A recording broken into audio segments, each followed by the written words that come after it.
Je ne me suis pas blessé à ma cuisse et pourtant j'ai très mal. J'ai fait des examens, en fait on trouve rien du tout et j'ai mal dans ma cuisse ici alors que il y a absolument rien. Pas de chance, c'est une cruralgie, c'est un problème de dos. Donc, je vais t'expliquer un peu comment est-ce qu'il faut faire et comment tu sais que c'est ça. Tu verras que la cruralgie là, tu cours, j'ai mal ici, je sais pas ce que c'est, mais c'est pas mes muscles. Mais j'ai mal quand même dans cette zone-là, c'est une cruralgie. Je marche rapidement, j'ai le dos bien creusé, j'ai mal, je dors à plat ventre, j'ai mal dans ma cuisse. Tout ça, c'est la cruralgie. La cruralgie, tu verras, donc le problème de dos de type L4, névralgie L4 de dos, quand tu es en vrac, dans les mauvaises postures comme ça, là tu es très bien, tu fais du canapé, tout va bien, c'est super, j'ai pas mal. Et dès que je me lève ici, que j'essaie de me redresser, ça va pas. Si je cours, c'est pire, hein. Si je marche rapidement, c'est pas bon non plus. Dès que j'ai le dos creusé en réalité, j'ai le dos creusé, tac, ça m'envoie des douleurs ici. J'ai le dos plié, tout va bien.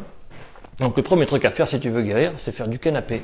Tu mets la télévision, tu regardes quelque chose sur ton téléphone, sur ta tablette, puis t'es là. Ça c'est très bien pour cicatriser 2 à 4 jours. C'est ce que je conseille de faire moi, fais rien du tout. Prends de mauvaises postures. Quand tu marches, tu verras, c'est pareil. Là, si tu marches comme ça là, ça va pas du tout aller, hein. C'est l'inverse de tout ce que je dis dans les autres vidéos. Tenez-vous pas bien. Pliez les genoux, penchez-vous en avant, voilà, comme ça. Là, ça va bien se passer. Dans ces positions-là, c'est très bien quand on a mal, vous allez guérir. Et dès que vous allez vous mettre dans ces positions-là, ça va pas aller. Donc, on va voir un petit peu qu'est-ce qu'il faut faire quand on est en phase aiguë, quand ça va pas. J'ai ces douleurs-là, elles n'arrêtent pas, elles sont là. Qu'est-ce que je peux faire? Il faut faire de la flexion. Donc, il faut simplement se pencher en avant le plus bas possible. Hop. Si on est sûr de ne pas vouloir se blesser, je vais faire ça en répétition, comme ça doucement.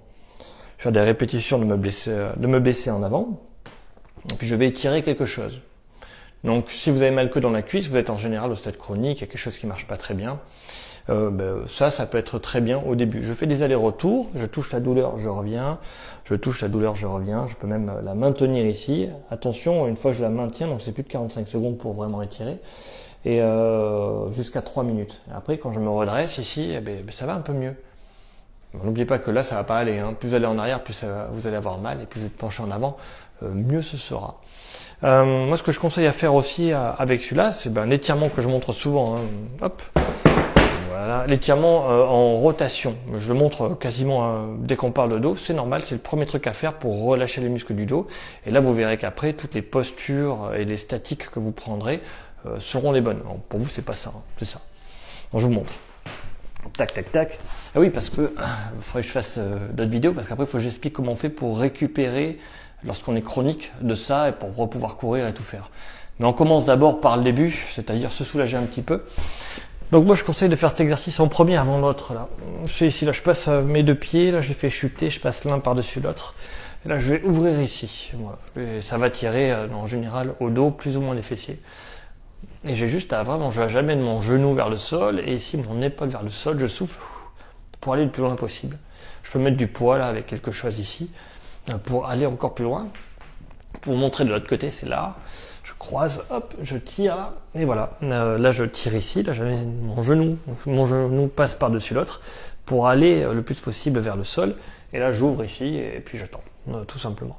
3 minutes aussi, sinon c'est pas très efficace. Un étirement de moins de de moins de 45 secondes, ça marche pas bien. 3 minutes, c'est bien. Voilà. Qu'est-ce que je voulais vous dire d'autre sur ça? Se pencher en avant. Si vous me verrez dire que les abdos, c'est pas bon du tout pour le dos, ce qui est vrai dans, je dirais, 95% des cas. Dans ce cas-là, vous avez mal ici, ça peut vous aider en phase aiguë quand ça va pas trop, pour le faire passer. Vous pouvez faire des abdominaux comme ça. Donc je descends et je remonte. Et là je suis un peu loin. Et donc là j'ai des trucs ici là. Je peux m'aider de quelque chose. Là c'est attaché à un poteau. Je sais pas si on le voit, mais là je peux. C'est pas assez long. Mais je peux m'aider en fait avec ça pour faire des mouvements de flexion. C'est pareil que debout, sauf que c'est un autre axe. Et vraiment j'essaie d'aller loin. En arrière c'est pas grave, ça aller loin devant.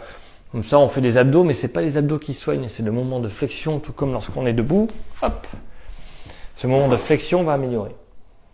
Alors, ça permet pas de récupérer un dos normal avec une course normale, une marche normale, mais ça permet au moins de soulager une grande partie de mes douleurs.